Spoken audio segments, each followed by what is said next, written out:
As part of New County Council, I would like to emphasise to you that we are absolutely committed to the safeguarding of all children within Powys. We fully accept the findings of the CSSIW report and the recommendations within it. In fact, as soon as we were aware that there were concerns, actions were taken immediately. We have strengthened frontline staff by adding additional resources. And also, we are very fortunate to have a new Director of Social Service and Head of Service who are renowned in their field and absolute experts. I'm absolutely positive that we will be able to move the service forward with their help. I would also like to mention that we have some exceptional social workers who work tirelessly on the front line.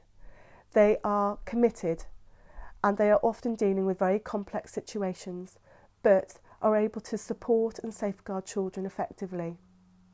Indeed, they were mentioned in the CSSIW report and commended. As portfolio holder for Children's Services, I would also like to emphasise that I'm absolutely committed. I'm very passionate about safeguarding, and I am so positive that we can move this service forward.